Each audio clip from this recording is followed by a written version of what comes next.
레위기하고 이제 민수기, 신명기 이제 그렇게 이제 여러분들이 마무리 잘 할 수 있도록 그렇게 합니다. 궁금한 점 있나요?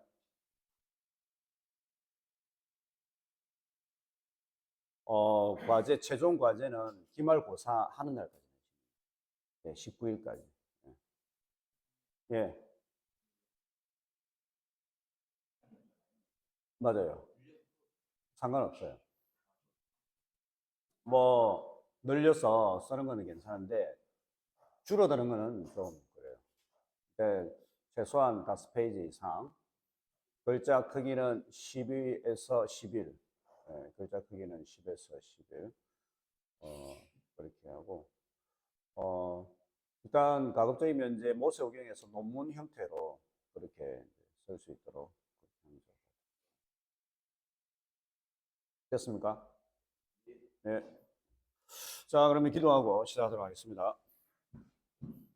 하나님 감사합니다. 오늘 또 저희들 귀한 날 주시고, 이렇게 함께 모여서 수업에 임할 수 있도록 인도하시니 감사합니다.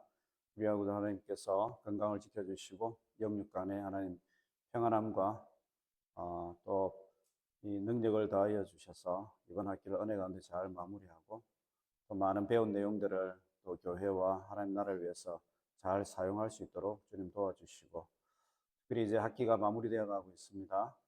영적으로나 또 지적으로 하나님께서 지키시고 붙들어 주셔서 학기를 은혜 가운데 잘 진행하고 마무리할 수 있도록 도와주시고 축복하여 주시옵소서. 감사합니다. 예수님의 이름으로 기도드렸습니다. 아멘. 자, 이제 우리가 이제 이 레위기의 그 이제 마무리를 이제 해야 될 것 같아요. 우리가 이제 이 레위기의 메시지를 보면 어, 희년과 절기들이 있는데 이 시장으로 이제 넘어가면 이제 절기들이 나와요. 절기들이 나오고 이제 그렇게 되는데 절기는 왜 주셨는가? 절기는 왜 주셨는가? 어, 메시지들의 어떤 실제적인 어떤 이 삶을 지키는 특별한 날들을 허락함으로써 교육적인 그러한 가르침도 있지만은 하나님과의 어떤 교제하는 시간들을 시간의 어떤 흐름 속에서 멈춤을 가짐으로 그것을 통하여서 하나님 앞에 이 삶을 돌아볼 수 있는 그러한 계기들을 마련하는 그리고 이제 실질적인 자녀들에게 있어서의 교육을 이루어가는 그러한 어떤 방편으로서 이러한 절기들을 주셨다라고 볼 수가 있죠. 대표적인 이제 안식일이죠. 안식일 7일 날, 그 다음에 안식년 7년째가 되는 사람과 짐승을 위한 안식의 날, 안식을 해로서 땅을 휴능하는 것. 그 다음에 이제 희년이에요. 희년은 50년째, 빚을 탕감하고 노예를 해방하고, 땅은 원래의 소유자에게 되돌려주고, 그 다음에 6월절, 출애굽을 기념하고요. 그 다음에 양을 잡아서 썬 나물과 누룩을 넣지 않고 떡과 함께 먹었다라고 이야기하고 무교절 첫째 달 15에서 21일 출애굽을 기념하고 누룩 없는 떡을 먹고 성회를 열고 지성된 제물을 드렸고 초실절 첫째 달 16일 보리추수의 첫 수확을 거제로 드린 것이고 번제와 소제를 드린 것이다. 칠칠절 셋째 달 6일 수확으로 인한 기쁨의 축제, 의무제와 자원제를 드리는 것이고 나팔절, 신년제 일곱째 달이고요. 1일, 그 다음에 나팔과 제사로 기념되는 휴식의 날에 성회로 모이는 것이고 속죄일, 휴식과 금식의 날 제사장과 백성을 위하여 속죄의 제사가 드려지고 성막과 제단이 속죄되는 것이고 불임절, 12째 달 14, 15일 에스더 때에 이스라엘이 구원받은 것을 기념하는 기쁨과 축제의 날로서 선물을 주고받은 것이고요. 초막절, 7째 달 15에서 21일 대속제일 이후에 이제 드려지는 거죠. 출애굽 시의 광야 여행을 기념하고 가나안 땅의 풍요로운 주수를 감사하는 주간이다. 초막에 가면서 제사를 드리는 데다. 3대 절기가 여러분 뭐예요? 3대 절기. 이스라엘의 3대 절기. 6월절, 7.7절. 자, 이제 6월절, 맥추절, 초막절. 이 세 개예요. 이 세 개. 기억하세요. 6월절, 맥추절, 초막절. 이 날들은 이스라엘 역사 속에서 이제 이스라엘 백성들이 정착하고 난 이후에 20세 이상 남자들은 중앙 성소 예루살렘 성전으로 가서 이 날을 기념하고 하나님께 예배를 드렸던 그러한 특별한 3대 절기다. 6월절, 맥추절, 초막절 이 3대 절기를 이렇게 지켰다라고 이야기합니다. 자, 그래서 이제 이스라엘 백성들 속에 이 거룩함이다. 거룩함이다. 그리고 세상과 분리되어 있고 또 하나님을 향하여 스스로 분리된 이러한 삶을 사는 것은 어떤 면에서의 거룩함을 말하느냐. 제의적인 거룩함, 이방과 구별된 삶의 거룩함, 그 다음에 이웃 사랑으로서의 거룩함, 땅과 시간 사용의 거룩함을 우리에게 보여주고 있다. 이러한 거룩이라는 것 자체가 아주 포괄적인 맥락을 가지고 있는 내용이다라고 얘기했죠. 자, 그러면서 이제 우리가 조금 눈여겨봐야 될 주제가 있는데요. 희년이에요. 희년. 희년이라는 것은 어떤 날이라고 그랬나요? 희년. 희년. 희년은 일단 안식년이 몇 번?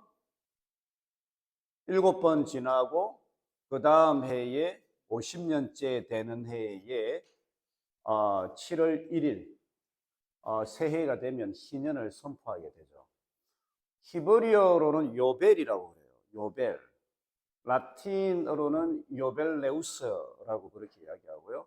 영어로는 주빌리. 그래서 이제 여러분 주빌리라는 말 들어본 적 있나요? 들어본 적 있나요? 가끔가다 이제 찬양하는 데 보면 이제 주빌리라는 그런 찬양이나 이러한 어떤 이 희년에 관한 찬양을 불렀던 그러한 팀은이나 그러한 곡의 제목이 있어요. 그러면 여러분 이제 이 희년에는 어떤 이제 규정이 있느냐?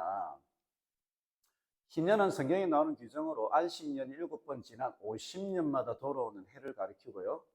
유대교에서는 희년이 되면 유대인들이 자기 가족의 땅으로 돌아가고 경작전을 휴경하며 노예 해방, 채무 면제 등이 이루어졌습니다.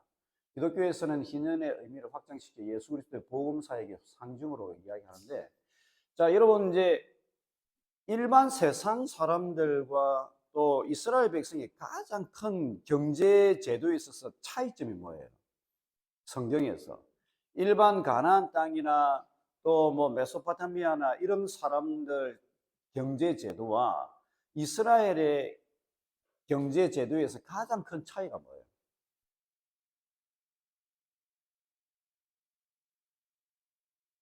노예 해방? 그거보다 더 근본적인 게 있지. 그거보다 더 근본적인 게. 그래서 이제 고대 근동으로 가보면 바벨론은 금융이나 또 문화가 아주 발달된, 그래서 바벨론 부자들의 비밀이라는 그런 책이 있을 정도예요. 그러니까 금융이나 세상 시스템 제도 또 돈벌이에 엄청나게 뛰어난 민족이나 또 그러한 어떤 사회 제도를 가진 나라가 바벨론이나 메소포타미아나 수메르나 이런. 그럼 이스라엘의 경제 제도의 가장 큰 차이점이 뭐예요?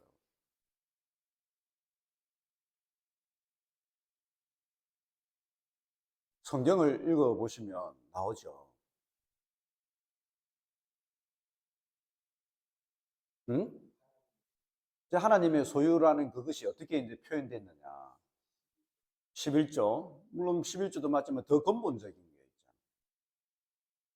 있잖아요. 이게 여러분이 성경을 이제 읽긴 읽는데, 딱 이게 딱 보면, 이게 이제 경제제도의 특징이라는 걸 딱 이렇게 하면 딱 이게 느낌이 이제 아직. 보세요. 요수아가 가나안 땅을 정복해 가잖아요. 가나안 땅을 정복해 가면 땅을 각 지파와 개인에게 주는 거예요. 그 땅과 그 가족들 각각의 기업은 각 개인에게 하나님께서 대대로 물려주는 거예요.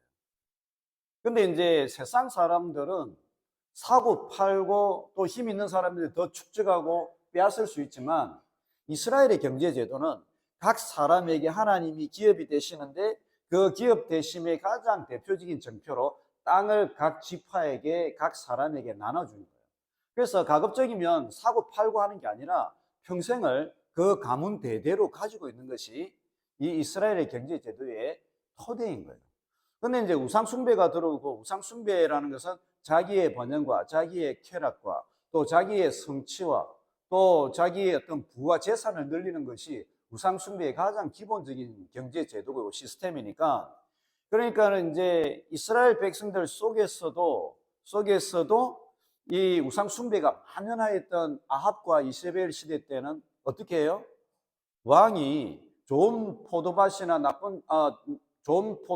이런 걸 보니까는 나봇을 보면서 그 팔아라 이렇게 놓는 거예요. 안 판다 이렇게 하니까 나봇이 뭐라고, 이 포도밭은 하나님께서 우리 집 가문에게 대대로 주신 우리 가족의 소유입니다. 우리 가족에서 그게 맞는 거지, 이스라엘 경제 시스템에서는. 그러니까 웃기고 있네, 저런 봐라 그러면서요 유언비어를 퍼뜨려가지고 죽여버리는 거야.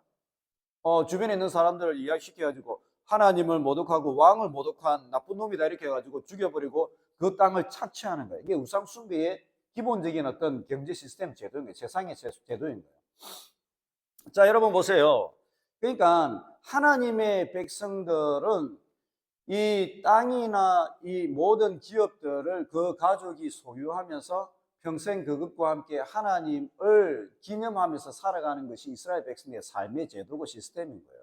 그런데 어쩔 수 없이 먹고 살기가 힘들어가지고, 진짜 어쩔 수 없이 먹고 살기 힘들어가지고 자기 자녀를 다른 집에 노예로 팔기도 하고 종으로 팔기도 하고, 그것도 안 된다 그러면 이제 자기 밭을 다른 사람에게 팔아서 그 돈으로 먹고 사는 거예요.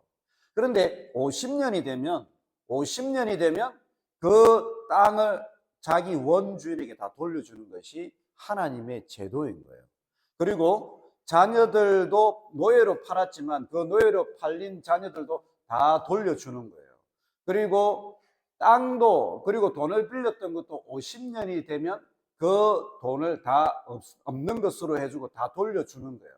그렇게 하면서 하나님께서 이 모든 땅과 얽매였던 것과 노예 제도와 빚졌던 것을 다 해방시키면서 50년마다 한 번씩 이것을 갈아엎으신 것. 마치 태풍을 통해서 이 모든 바다 밑을 갈아엎어 가지고 그것을 새롭게 만드는 것처럼 하나님께서 50년마다 모든 땅과 모든 노예와 모든 빚을 돌려주면서 다시금 이 백성들이 회복하고 새롭게 살 수 있는 기반을 허락하여 주는 거고, 다시 말하면 새 창조를 그 사회와 제도 속에서 일으키는 거예요. 이렇게 할 수 있는 것은 하나님이 이 모든 땅과 이 백성의 주인이기 때문에 가능한 거예요. 가능한 거예요. 자, 이 날이 무슨 날이다? 희년인 거예요. 그러면 50년이 되면 대제사장이 나팔을 불어요. 한 100번 뾰 이렇게 불면 그때에 이 종으로 팔렸던 사람들이 이제 우리가 자유하다 하면서 다 자기 집으로 돌아가요. 그리고 그 밭도, 팔렸던 밭도 자기 주인에게, 이제 원주인에게 다 돌려주는 것이 이 희년인 거죠.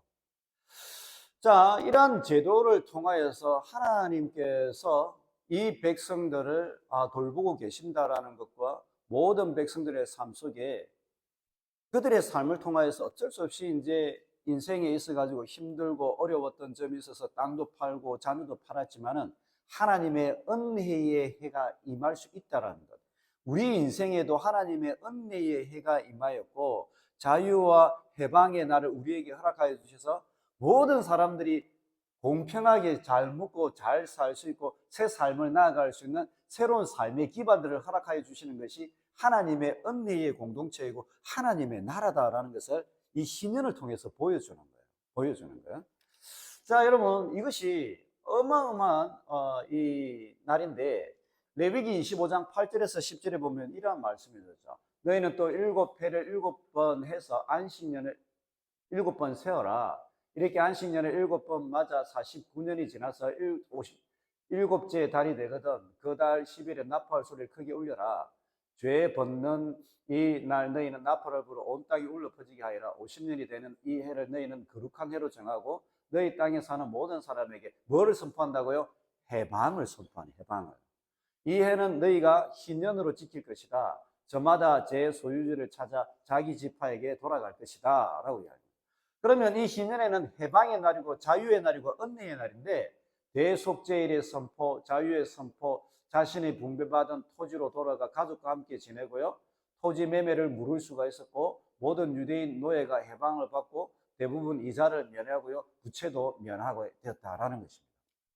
그러면 이러한 어떤 이 놀라운 해방의 날을 이스라엘 백성들이 역사 속에서 지킬 수 있었느냐, 구현했겠느냐, 여러분 어땠을 것 같아요? 여러분 같으면 할 수 있겠어요? 근데 이 놀라운 이 하나님이 이제 이스라엘 백성들에게 이러한 어떤 희년의 제도를 주는데요, 안식년은 역사 속에서 가끔가다 지냈지만은 희년을 지키지 못해요. 지키지 못해요.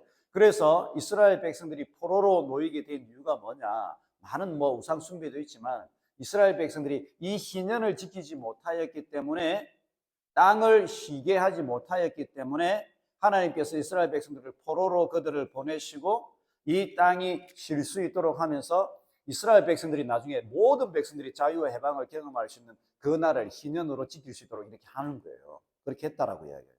자, 그러면 이스라엘 역사 가운데 이 희년의 이상과 이 희년의 은혜의 날은 두고 우리가 하나님 나라 백성으로서 지켜야 될 우리의 가치관이고 삶의 양식이고, 우리가 정말 하나님의 백성으로 정체성을 가지면서 우리가 구현해야 될 이 제도와 시스템이다라는 것을 이들이 알고 있었던 거예요.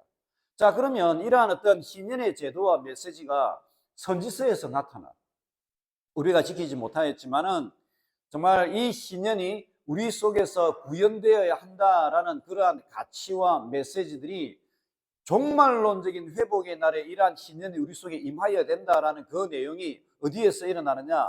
선지자들의 메시지에서 나타나요.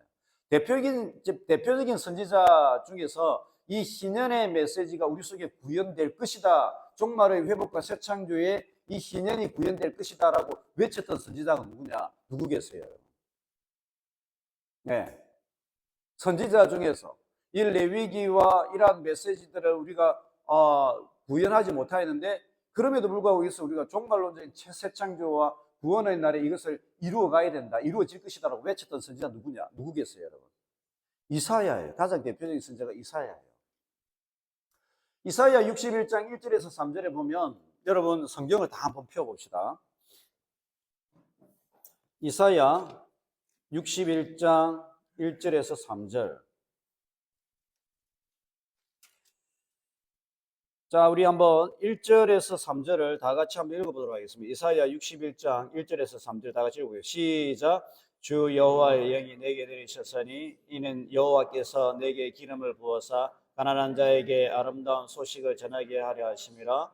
나를 보내사 마음이 상한 자를 고치며 포로된 자에게 자유를, 갇힌 자에게 노임을 선포하며 여호와의 은혜의 해와 우리 하나님의 보복의 날을 선포하여 모든 슬픈 자를 위로하되 무릇 시온에서 슬퍼하는 자에게 화관을 주어 그 죄를 대신하여 기쁨의 기름으로 그 슬픔을 대신하며 찬송의 옷으로 그 근심을 대신하시고 그들이 의의 나무 곧 여호와께서 심으신 그 영광을 나타낼 자라 일컬음을 받게 하려 하심이라. 여기 보세요. 여기에는 나팔을 부는 그 시점은 없지만은 나팔을 부는 대신 주 여호와 영이 임하는 거예요. 주 여호와의 영이 내게 임하였다. 여기 내게라는 이 사람은 뭐 종의 제자다, 많은 해석학적인 뭐 이론들이 있지만은 대제사장이에요. 대제사장에게 주 여호와의 영이 임하고 이제 희년을 선포하니까 어떤 변화가 일어나요? 가난한 자에게 아름다운 소식이 전하여지는데 삶의 변화들이 일어나는 거야. 마음이 상한 자가 치유를 경험하고, 마음이 상한 자가 치유를 경험하게 되고, 그 다음에 포로된 자가 무엇을 경험한다고요? 자유를 경험하게 되고, 갇힌 자에게 뭐가 선포되고? 노임이 선포되고. 선포된다 이 말은요, 희년으로서 그들이 이 자유와 해방과 치유를 경험한다라는 거예요. 자, 그래서 2절에 여호와의 은혜의 새 창조의 날이 임한 것을 이야기하고 있고, 3절에 무릇 시온에서 슬퍼하는 자에게 화관을 주어 그 죄를 대신하여서 기쁨의 기름으로, 죄를 대신하여 기쁨을, 슬픔을 대신하여 찬송의 옷을, 근심을 대신하여 의의 나무가 된다. 찬송의 옷을 입힌다. 그래서 이스라엘 백성들 가운데요, 자유를 선포하고, 아까 희년의 자유를 선포한다 그랬잖아요. 가난한 자에게 아름다운 소식을, 마음이 상한 자에게 고침을, 포로된 자에게 자유를, 갇힌 자에게 노임을, 무너진 곳들이 재건되는 이러한 놀라운 변화들이 일어나는 것은 무엇을 의미하느냐? 그들 속에 희년이 임하는 것을 이야기합니다. 이 배경이 희년인 거예요. 종말론적으로 우리가 지금까지 희년을 지키지 못하였지만은 주 여호와의 영이 우리에게 임하게 될 적에 우리 속에 삶의 희년이 일어나게 될 것입니다. 참된 자유가 일어날 것이고, 가난한 자들이 부유하게 될 것이고, 마음이 상한 자는 치유를 경험하게 될 것이고, 포로된 자에게 자유가 임하게 될 것이고, 갇힌 자에게 해방이 임하게 될 것이고, 무너진 것들이 재건될 것이다. 이 놀라운 희년이 우리 속에 구현될 것이다. 종말론 때 이런 놀라운 구원이 일어나야 된다라고 이야기하는 거예요. 그러면 이러한 놀라운 종말론적인 구원이 이사야서에서는 대제사장이라는 인물을 통하여서 구원될 것이다 이렇게 이야기하는데, 신약에는 그러면 이 메시지가 누구를 통해서 구현된다라고 이야기하고 있어요? 신약에서는. 자, 그러면 이사야 4장 16절로 한번 이제 누가복음 4장 16절로 한번 가봅시다. 누가복음 4장 16절. 누가복음 4장 16절. 자, 누가복음 4장 16절에서 19절입니다. 20절까지 이렇게 21절, 누가복음 4장 16절에서 21절 우리 다 같이 한번 읽어보도록 하겠습니다. 시작. 예수께서 그 자라나시는 곳 나사렛에 이르사 안식일에 늘 하시던 대로 회당에 들어가사 성경을 읽으시려고 서심해 선지자 이사야의 글을 들이거늘 책을 펴서 이렇게 기록된 데를 찾으시니 곧 주의 성령이 내게 임하셨으니 이는 가난한 자에게 복음을 전하게 하시려고 내게 기름을 부으시고 나를 보내사 포로된 자에게 자유를, 눈먼 자에게 다시 보게 함을 전파하며 눌린 자를 자유롭게 하고 주의 은혜의 해를 전파하게 하려 하심이라 하였더라. 책을 덮어 그 맡은 자에게 주시고 앉으시니 회당에 있는 자들이 다 주목하여 보시더라. 이에 예수께서 그들에게 말씀하시되 이 글이 오늘 너희 귀에 응하였느니라 하시니, 예수님이 이제 첫 사역을 시작하시는 거죠. 세례를 받고 첫 사역 시작하는데, 세례를 받고 성경을 이제 유대인 회당에서 성경을 읽는데 어느 성경을 읽느냐? 이사야, 이 희년의 메시지를 읽는 거야. 희년의 메시지를. 주 여호와의 영이 내게 임하였으니 가난한 자에게 복음을 전하게 하십니다. 약간 이제 메시지들이 바뀌었지. 이 구약의 메시지와 그 구약의 메시지들이 헬라어로 번역되거나 아람어로 번역된 것을 예수님이 이제 회당에서 읽으시니까는 약간 변형이 된 거야. 그러면서 가난한 자에게 복음을 전하게 하심이라, 기름을 부으시고 나를 보내사 포로된 자에게 자유, 포로된 자에게 자유를, 눈먼 자에게 다시 보게 함을, 눌린 자에게 자유롭게 하며 주의 은혜의 해를 전파하려 하심이라 라고 하면서 탁 덮는 거야. 근데 사람들이 보더만 다 이상하게 생각하는 거야. 저 인간이 미쳤나? 왜냐하면 이거는 보통 말이 아니거든. 이거는 메시아에 대한 말이고, 이거는 희년에 대한 말이고, 이것은 누구나 할 수 있는 말이 아니고 대제사장에 대한 메시지인데, 거기다 예수님이 한마디 더 하시는 거야. 뭐라고 하시냐면, 예수께서 그들에게 말씀하시되 이 글이 오늘 너희 귀에 응하였느니라. 무슨 말이냐면요, 구약의 메시아에 대해서 예언되었던 그 희년의 메시지가 예수 그리스도 메시아, 참 메시아이신 나를 통하여서 너희들 가운데에 인류의 희년이 임하게 될 것이다. 죄악에 얽매였던 자들이 해방을 경험하게 될 것이고, 가난하였던 자들이 부유하게 될 것이고, 갇힌 자들이, 경제적으로 부유해서 갇힌 자들도 있지만 죄악에 의하여서 갇힌 자들이 예수 그리스도에 의하여서 자유와 해방을 경험하게 되면서 우리 인류 속에 이제 참된 희년이 누구를 통하여서 임하게 될 것이다. 예수 그리스도를 통하여서 이루게 될 것이고, 나로 인해서 이것이 성취되게 된다라는 것을 예수님이 이야기하고 있는 거예요. 자, 그러면 여러분들의 위치는 뭐냐? 여러분들의 위치는 뭐냐? 여러분들이 사역을 하고 있잖아요. 이 땅에서 사역을 하고 있고, 여러분들이 이 땅에 존재하고 있다는 거예요. 하나님을 믿는 백성들이 여러분의 존재의 위치는 뭐냐? 그건 뭐예요? 선포. 신년의 선포. 그것도 맞고, 또, 어? 행하는 자. 여러분들의 위치는요, 우리가 그리스도의 남은 자의 사역을 이어가는 자들이기 때문에요, 예수 그리스도께서 이 땅 가운데 이루기를 원하셨던 그 희년의 역사들을요, 각각의 공동체와 가정과 교회 속에서요, 여러분이 영적인 리더로 고열로서요, 이 희년을 구현해 가는 것이 여러분의 사역. 여러분에게 왜 성령이 임하는데? 폼 좋으라고 임하는 거 아니에요, 여러분. 폼 좋으라고 임하는 게 아니고 예수 그리스도께 임하였던 그 구원의 메시지와 함께 희년의 역사를 여러분들도 그리스도의 제자가 되어서요, 많은 사람들에게 포로되어 있고 갇혀 있고 놓여 있고 슬픔 가운데 그들에게요, 희년을 이루어 가게끔 하고자 하는 그 동일한 목적으로요, 우리를 부르신 것이고요, 우리에게 성령이 임하는 것이고요, 우리의 가치관은 그런 거예요, 여러분. 우리가 그리스도께서 우리에게 남겨두신 그 남은 희년의 사역들을 우리 주변에 있는 사람들에게 구현해 갈 수 있는 그 사역들을 위하여서 우리를 이 땅 가운데 불러내시는 거예요. 교회를 이루시는 것이고요. 우리 주변에 있는 공동체에 보면 여러분 자녀들, 또 여러분 이제 주일학교 아이들, 또 주변에 있는 많은 사람들이 정말 갇힌 자들, 가난한 자들, 상처 입은 자들, 억울한 자들인데 그들에게 하나님의 희년을 구현해 줄 수 있도록 우리가 때로는 말씀을 선포하고 우리가 때로는 손과 발로 섬기는 것이고요, 우리가 삶을 통하여서요, 이 희년을 그들 속에 이루어가는 것이 우리의 부르심의 목적이다, 이걸 이야기하고 있는 거예요. 그래서 여러분, 세상 사람들은 다 자기의 성공과 자기의 성취와 자기의 명예를 위해서 살아가는 것이지만은 우리는 이 땅 가운데에 많은 사람들과 하나님의 백성들 속에서 희년을 이루어가기 위해서, 희년을 선포하기 위해서 삶을 살아가는 자들이다, 그걸 기억해야 돼요. 사역을 하면서 아무 생각이 없이 목적이 없이 그렇게 가는 것이 아니라 우리의 부르심은 이 맥락 속에서 이어가고 있다는 거예요. 이게 레위기에서 출발해 가지고 그 다음에 이사야로 가서 신약으로 와서 우리까지 넘어오는 거예요. 이게 넘어오는 거니까 이게 이렇게 흘러간다라고 봅니다.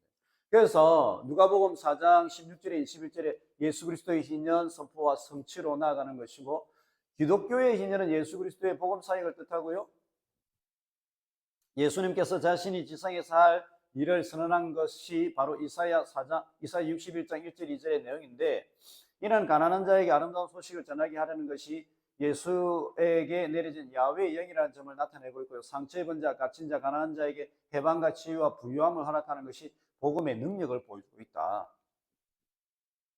결론, 이스라엘 레위기의 결론은요, 예배와 거룩함과 이스라엘에 대한 내용을 이야기하고 있다라고 이야기합니다. 자, 이제 민수기로 한번 가봅시다. 민수기 읽어본 사람, 느낌이 어때요? 민수기에 대한 느낌. 예. 네. 뭐 그나마 좀 이제 제대로 읽긴 했네. 일단은 민수기의 느낌은, 야, 이게 나와 무슨 상관이 있냐. 듣도 보도 못한 이스라엘 사람들의 이름들, 그리고 그 사람들이 누가 있었고, 또 뭐 어떤 재물을 각 지파별로 가져와서 바쳤고, 좀 솔직히 말하면 황당한 거지, 이제. 이게 어떻게 나와 커넥트가 생기느냐, 이게 이제 안 나가오는 거지. 이게 이제 어려운 점이에요. 근데 이제 우리가 이제 민수기라는 것을 이제 읽으면, 말 그대로 이제 백성들의 이 숫자를 세는 거거든요. 백성들의 숫자를 세는 건데, 고대 근동과 이스라엘 역사에 있어서 숫자를 센다라는 것은 전쟁을 준비하거나 아니면 어떤 특별한 국가 공사를 이제 진행할 적에, 프로젝트를 진행할 적에 사람 숫자를 세는데, 여기에서는 이제 가나안 땅을 정복하기 위한 하나의 방편으로서 이제 이 사람 숫자를 세는 거거든요.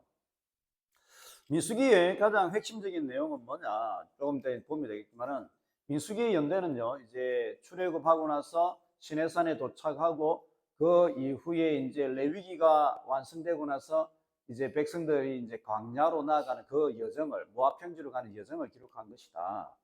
자, 여기 이제 호렙산에서 레위기가 기록되죠.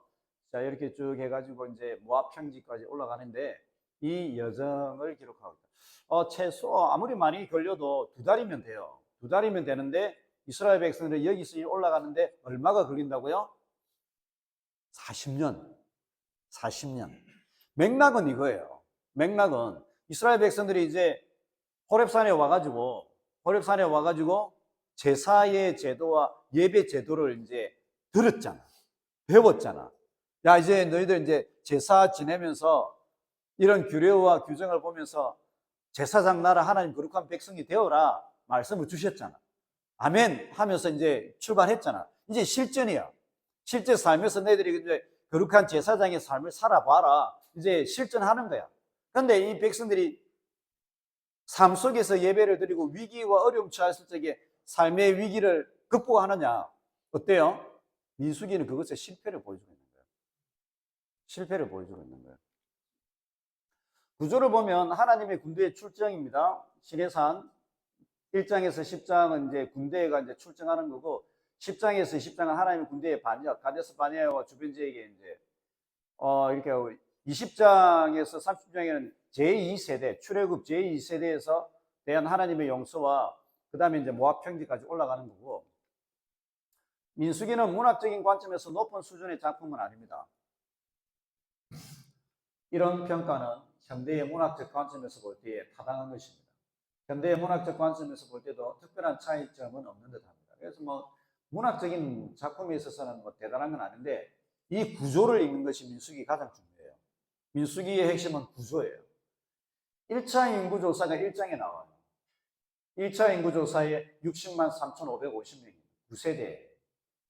그래서 이제 모세와 함께 출애굽하였던 그 9세대가 60만 3,550명, 남자들만.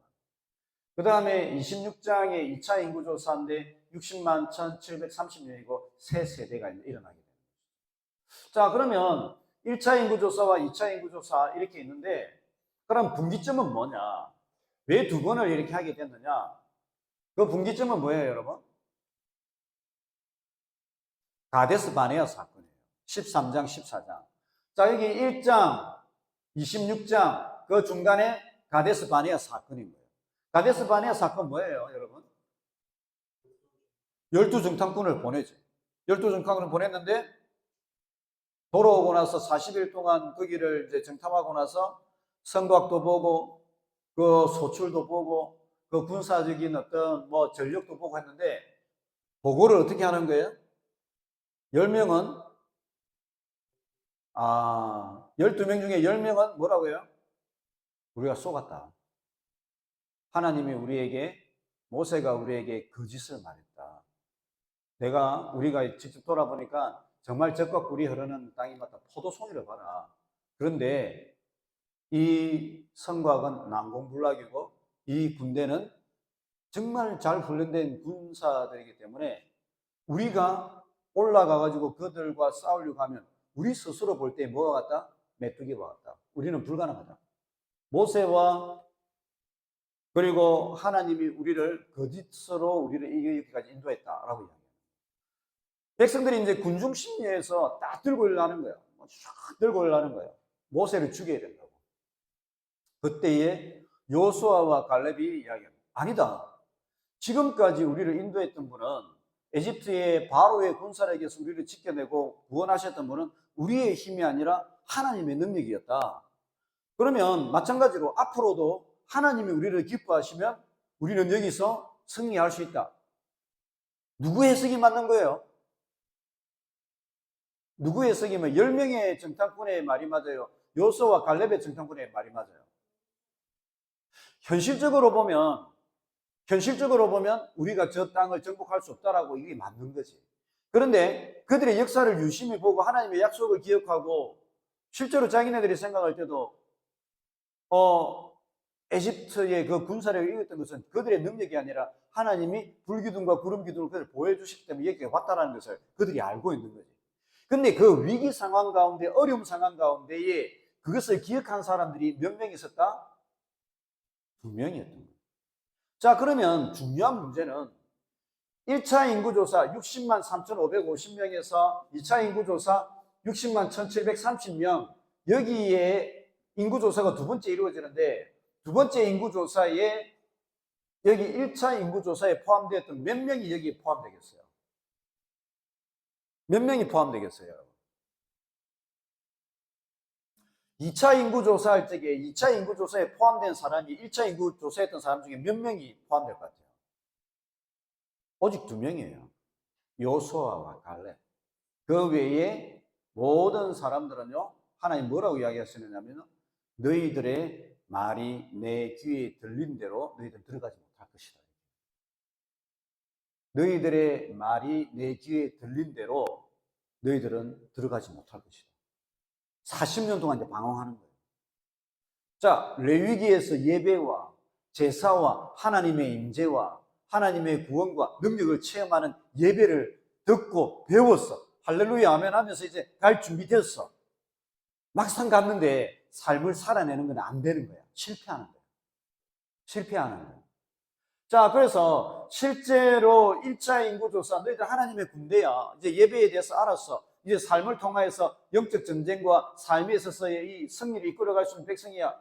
60만 3,550명이 1차 인구조사에 포함됐는데, 이 분기점을 통하여서 2차 인구조사, 너희들이 진짜 가나안 땅에 들어갈 그 군대야라고 했던 이 사람들 중에 포함된 사람은 2명. 믿음이 있는 사람. 평소 때에 믿음이 있는 것이 아니라 위기와 어려움 가운데 믿음이 있는 사람.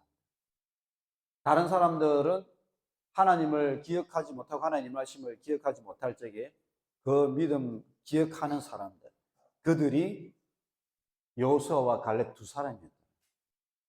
가데스 바네아에 갔던 12명도요, 아무나 간 게 아니라 다 그 지파의 족장들이에요. 믿음 좋다고 했던 사람들이고, 예배 잘 드린다고 했던 사람들이고, 정말 모범이 되었던 그 사람들인데요, 그게 안 되는 거예요. 그러면서 모세도 이제 이 가나안 땅에 들어가지 못합니다. 한편으로 생각해 보면 모세의 입장에서는 억울할까? 나는 근데 모세가 안 들어가는 게 맞다고 생각해요. 자기와 함께 9세대가 다 같이 출애굽했잖아요. 자기와 함께 9세대가 다 출애굽해서 40년 동안 광야 방황하는데 자기 혼자 들어간다? 그게 더 이상한 거예요. 자기와 함께 했던 선장, 자기가 선장이었잖아. 자기 배를 탔던 사람들 다 못 들어가는데 자기 혼자 그 사람들 못 들어가고 자기 혼자 들어간다? 그런 거 보면 하나님은 참 멋있는 분이죠. 오히려 이 백성들과 함께 모세도 광야에서 인생을 마감하는 게 더 아름다운 거예요. 그래서 하나님께서는 모세를 이 광야에서 이제 생을 마감하게 하는 거예요. 자, 여러분, 그러면서 이 민수기의 메시지는 무엇을 이야기하느냐면요, 9세대의 종결입니다. 광야에서 9세대가 종결되고요, 새 세대가 탄생한, 가나안 땅에서 새로운 유산을 상속받은 새 세대가 탄생하는 것입니다. 자, 그러면서 무엇을 이제 우리에게 이제 질문하느냐, 이 구조가 A, B, A 이렇게 돼. 9세대의 출발, 백성의 반역하면서 참 믿음이 무엇인가 13장 14절에 물으면서 새 세대의 탄생인데, 하나님의 신실하심과 이스라엘의 불순종을 보여주면서 신명기와 이 민수기의 내용은 무엇을 이야기하느냐면요, 신구 세대의 교체를 보여주고 있어요. 민수기는 구속 역사에 있어서 9세대가 광야에서 죽음을 맞이함으로 새로운 세대로 교체되는 과정을 보여주고 있습니다. 그러면서 우리에게 굉장히 중요한 질문을 하는데, 그게 뭐냐면, 당신은 어느 세대에 속하고 있습니까? 하나님을 믿지만 정말 명목상으로 하나님을 믿느냐, 아니면 새 세대처럼 정말 어려움과 위기 상황 속에서 하나님이 지금까지 우리를 인도하셨던 그 하나님의 역사를 기억하고 믿으면서 앞으로도 우리의 삶을 하나님께서 인도하실 것을 믿는 진정한 믿음을 가진 새 세대의 믿음을 가진 사람들인가, 아니면 예배는 드리지만 어려움이 있을 적에 하나님과는 상관없이 근데 현실을 볼 때 이건 불가능이다라고 하면서요. 이것은 이루어질 수 없는 그러한 일이다라고 하면서요. 믿음과 상관없는 그러한 삶을 사느냐? 그걸 질문하고 있는 거예요. 당신은 어느 세대에 속한 사람이냐? 레위기에서 예배에 대해서 다 배웠어요. 예배 다 잘 드린다고 하는 사람들이에요.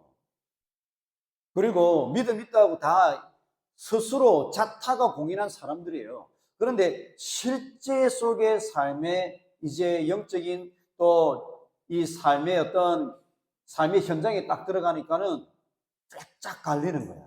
구세대가 있고 새 세대가 있는 거야. 믿음을 가진 세대가 있고 믿음이 없는 세대가 있고 지금까지 하나님의 일하심을 기억하는 세대가 있고 기억하지 못하는 세대가 있는 거야. 그러니까 당신은 어느 세대에 속하느냐 물어보는 거예요. 그래서 하나님의 신실하심과 이스라엘의 불순종을 이야기하고요. 율법, 성막, 약속, 새로운 세대, 불기둥과 구름기둥, 거룩함 이야기하지만은 이 민수기에는 무엇을 강조하느냐? 참 믿음이 뭐냐? 참 믿음을 가지고 있습니까? 새 세대에 속한 백성이 맞습니까? 그거를요, 진지하게 질문하고 있어요. 진지하게 질문하고 있어요. 여러분은 어디에 속한 것 같아요? 여러분이 만약에 이제 12정탐꾼에 나갔다. 그러면 여러분은 여호수아와 갈렙이에요? 아니면 10명의 정탐꾼이에요? 다 그렇게 물어보면 나는 여호수아와 갈렙이라고 다 이야기해. 다 이야기해. 실제로는 그냥 부딪혀봐야 돼. 아무도 모르는데. 자, 그래서 여러분은 어느 세대에 속하느냐? 민수기는 오고 간 하나님의 세대에 대하여서요. 자, 믿음의 패러다임을 보여주고 있습니다. 믿음의 패러다임. 민수기는 우리가 새 세대에 속하기를 초청하고 있고요. 우리가 하나님의 약속에 대해 참된 믿음과 순종으로 반응할 때에 자, 약속에 대해서 참된 믿음과 순종으로 반응할 때 우리는 믿음의 새 세대에 속하게 됨을 민수기는 보여주고 있습니다. 그래서 새 세대에 속한 하나님의 백성, 믿음과 순종의 요구를 우리에게 이야기한다. 이야기하고 있죠. 예, 잠시 쉬었다 하도록 하겠습니다.